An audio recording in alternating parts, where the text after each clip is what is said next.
Hi everyone, I'm Karen from the Peace Discipline channel, where you can learn more about nonviolent discipline. Active listening is one of the most important tools in the discipline toolkit. So in today's video, we'll be looking at how to do it. This video will be relevant to parents, to teachers, and anyone else who works with or cares for children. Adults often complain that children don't listen to them. But if we look a little closer at conversations between adults and children, we'll see that it's often the adult who's not listening well. They may be jumping to conclusions, lecturing, giving advice that's not needed, shouting, or cutting the child off before they finish speaking and taking over the conversation. On the other hand, if we look in the scientific literature, we can see that good, warm, open communication between adults and children is a huge protective factor. And here's the important piece, especially the kind that encourages child disclosure. In other words, the kind of communication that makes a child feel comfortable enough to open up and tell you things. I'm afraid if we look at the way adults usually speak to children, we don't see enough of this kind of communication. In fact, adults often do things which shut the communication down. Part of the problem may be that many adults did not grow up with a model of good listening. If your parents and teachers tended to tell you off rather than listen to you properly, you may have grown up thinking that's the way it's supposed to be. Today I'd like to show you another way, one that will help a child to open up rather than shutting them down. To do this, I'm going to show you a section of video that I found years ago on YouTube. Unfortunately, I can't find it anymore on YouTube or anywhere else, and so I can't link it or tell you who created it. But over the years of trawling the internet for good examples of active listening, this was the most helpful example I found. The video is about supporting children when their parents get divorced, and as part of that, it gives a great example of effective listening. I'm going to show that part here, and then share some things which stood out to me and to others who've watched it about the way this mother listens to her child. As you watch it, I invite you to consider what stands out to you. Let's take a look. Children's behavior can clue you into their feelings.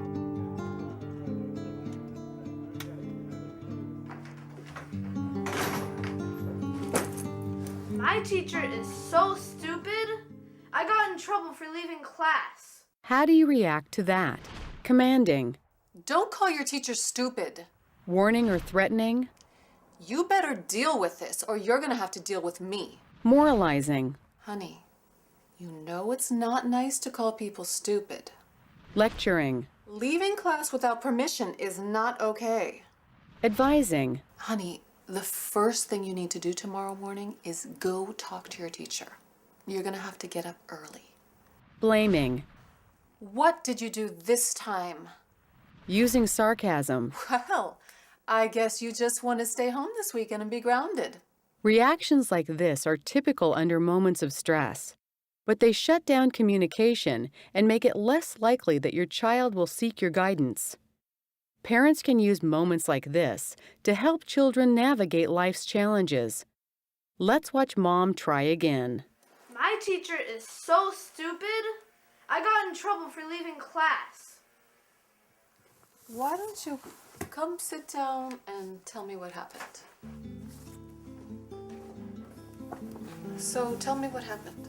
I left the classroom and I got in trouble. Avery was telling Jordan that my dad had left, and they were gonna go tell some other kids too. Oh, I see.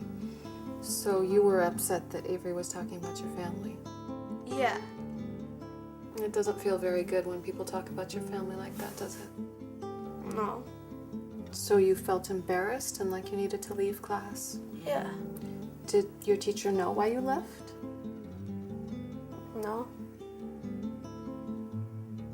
Well, what do you think you're gonna do about it now? I guess I could go tell Mr. DeLuca why I left the classroom. That sounds like a good idea.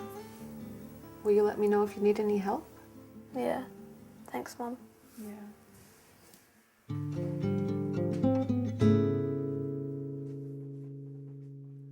Let's take a closer look at what Mom did differently this time. So tell me what happened. She asks questions to get a clear understanding. She makes eye contact. She pays attention. Most importantly, she gives her child room to talk while she listens. Oh, I see. So you were upset that Avery was talking about your family. She looks at the situation from her child's perspective. It doesn't feel very good when people talk about your family like that, does it? No. So you felt embarrassed and like you needed to leave class? Yeah. She helps her son find words to express his feelings. What do you think you're going to do about it now?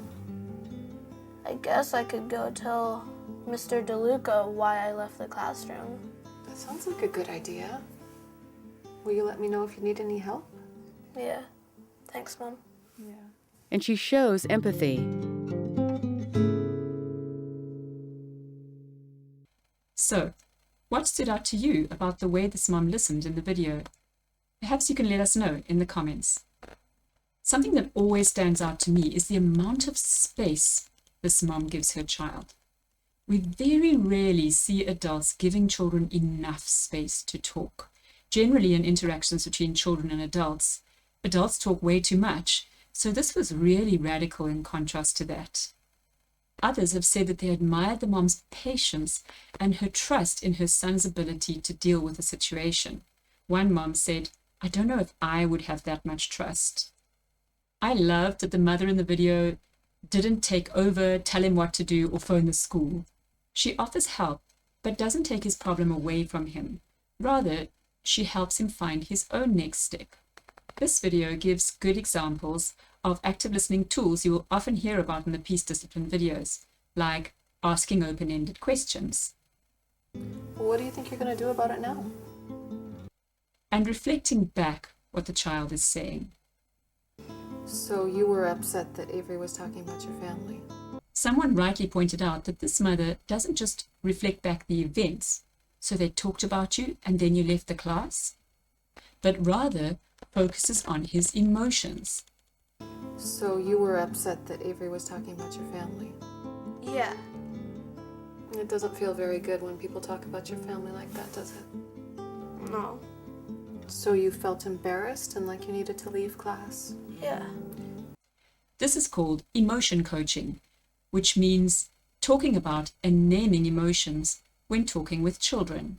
Emotion coaching helps children to understand their feelings better and develop a language to describe them. And research shows that this is very important. We can see here how talking about the emotions deepens the conversation and helps uncover the real reason for this boy's misbehavior, which was pain. So often in discipline, vulnerability sits beneath the behavior we see on the surface. Good listening can help us understand that vulnerability so that we can support the child where they need it the most. A question I sometimes get about this video is about whether it's okay that the mother said, "So you felt embarrassed, like you needed to leave class?" People will point out that the boy did not actually say this. Is the mom putting words in his mouth or projecting her own feelings into the situation? Wouldn't it be better if she only reflected back what he actually said? My answer here is that while it would be good to reflect back what he actually said, it is also true that some children struggle to put emotions into words. Active listening reflections are one way in which we can help children learn to speak more about their emotions. What the mother is doing here, by naming an emotion she thinks he had, is actually a recognized skill called empathic conjecture. What you will usually find if you do this is that if you get it wrong, the child will tell you. They might say, "No," or "I wasn't embarrassed, I was angry." And this will help you understand them better. But if you get it right, the child will show you with their response that you're on the right track, and they'll feel understood. In this video, the mom makes eye contact, and this is helpful. I think in many situations this is great, but we should also be aware that some children find it easier to talk if they are not making eye contact. For example, this may be so for children on the autistic spectrum. If this is the case, it's fine not to make eye contact. Perhaps walking or sitting together side by side would be more comfortable. Another thing, I wonder if this conversation would have gone so well if the mother had been present in the heat of the moment when the boy left the class. Sometimes we want to listen to children, but find that they're not ready to talk yet. They may be too angry or even having a tantrum. In cases like this, it can be helpful to give some time to cool down, like this boy naturally had while he was walking home. It may also help to let some of the feelings out physically, for example, by punching a punch bag or hitting or screaming into a pillow. In this case, having a physical outlet like that might have saved some flowers from getting hit by that stick. In explosive and aggressive situations, the child may not be able to think and get perspective yet. The parts of the brain needed to do that may be offline for a while. So use your attunement as to whether they're ready to talk, or whether they need to cool down or let out their feelings in some other way first. That doesn't mean you won't be listening, just that you'll wait until the child is ready, and perhaps until you're ready. Lastly, something that stood out to me as very different from what we would normally see in adult-child interactions after misbehavior is how, by the end of this conversation, it would be clear to the boy that his mom is on his side and will support him. So many adult-child conversations that start like this one did would end with the child feeling told off, like now they're in trouble with the parent as well as the teacher, and no one understands and no one's on their side. It's really great to see this example of how that can be different. So, whoever made this video, thank you. Teaching adults about active listening can make a huge difference to children. That's all for now. I'll be back soon with more on nonviolent discipline. Press like if you found this video helpful, and if you haven't already, then subscribe. Active listening is one discipline tool, a very important one. If you would like to find out more about other discipline tools, keep watching these videos and have a look at the free toolkit available on peacediscipline.com. These resources are made to promote safer environments for children, so please share them with others who may find them helpful. Thanks for watching.